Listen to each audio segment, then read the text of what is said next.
அன்னைக்குதான் கரூர் நெரிசலில் 41 பேர் உயிரிழந்த சம்பவத்தை ஒட்டி தாவேகா தலைவரும் நடிகருமான விஜய் ஒரு வீடியோ பதிவை வெளியிட்டிருந்தார். அந்த வீடியோ பதிவு தொடர்பாக நாம் தமிழர் கட்சியின் தலைமை ஒருங்கிணைப்பாளர் சீமான் விருதுநகரில் அளித்த பேட்டியில் கருத்து தெரிவித்திருக்கிறார். அதில் விஜய் வெளியிட்டுள்ள வீடியோவை பார்க்கும் பொழுது அது உண்மையான அவருக்கு இதயத்தில் வலியோ அல்லது காயமோ இருந்தது போல தெரியவில்லை. ஒரு கதாநாயகன் பேசுவது போல விஜய் பேசியிருக்கிறார் என்று அவர் கூறியிருக்கிறார். மேலும்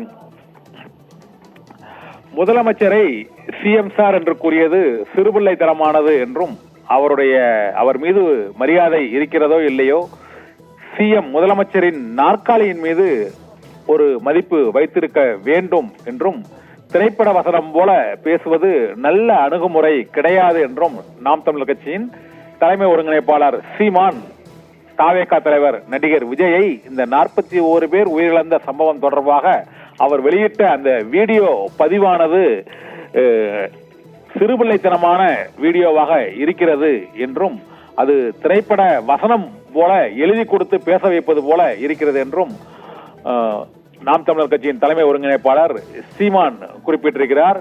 சினிமா கதாநாயகன் போல வசனம் பேசுவதை மக்கள் ஏற்றுக்கொள்ள மாட்டார்கள் என்றும் அவருக்கு உண்மையிலேயே வலியோ காயமோ இருந்திருந்தால் அந்த மொழியில் அந்த உணர்வோடு அவர் பேசியிருப்பார் என்றும் நாம் தமிழர் கட்சியின் தலைமை ஒருங்கிணைப்பாளர் சீமான் தாவேகா தலைவர் விஜயின் வீடியோ பதிவு தொடர்பாக மிக கடுமையாக விமர்சித்திருக்கிறார். அவர் வீடியோ பதிவு வெளியிட்ட பிறகு முதன்முறையாக அது தொடர்பாக கருத்து தெரிவித்த சீமான், முதலில் இதே சீமான் இந்த 41 பேர் பலியான சம்பவத்தில் விஜயை மட்டும் நாம் குறை சொல்ல முடியாது, அவரும் ஒரு துயரமான மனநிலையில் தான் இருந்திருப்பார் என்று 2-3 நாட்களுக்கு முன்பு கருத்து தெரிவித்திருந்தார்.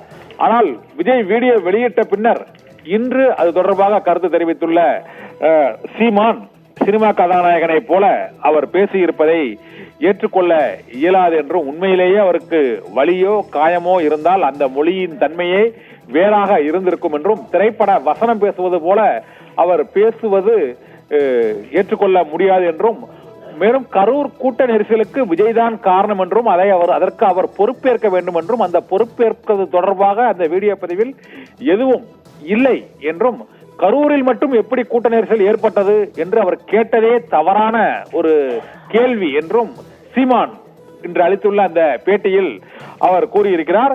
இதனால் விஜயின் அந்த 4.25 நிமிட வீடியோ பதிவில் அவர் பேசிய கருத்துக்கள் அனைத்துமே அனைவரும் ஏற்றுக்கொள்ள இயலாத வகையில் அது மிகவும் ஒரு வெளிப்படைத்தன்மை இல்லாத அளவில் இருக்கிறது என்றும் சீமான் விஜய் குறித்து மிக கடுமையாக விமர்சித்திருக்கிறார். முதலமைச்சர் தொடர்பாக அவர் தெரிவித்த கருத்துக்களையும் ஏற்றுக்கொள்ள முடியாது என்றும் சிஎம் சார் என்று கூறுவது சிறுபிள்ளைத்தனமானது என்றும் விஜய்க்கு கடுமையான கண்டனத்தையும் சீமான் பதிவிட்டுள்ளார். அந்த பதிவுகளை நாம் இன்னும் சில நிமிடங்களில் பார்க்கலாம். முதலமைச்சர் மீது விஜய்க்கு மதிப்பு இல்லை என்றாலும் அவர் அமர்ந்திருக்கும் நாற்காலிக்கு மதிப்பு அளித்திருக்க வேண்டும் என்றும் விஜய் பேசிய வீடியோவில் அவரது இதயத்திலிருந்து வார்த்தைகள் வெளிவரவில்லை என்றும் கடுமையான கண்டனத்தை தெரிவித்திருக்கிறார்.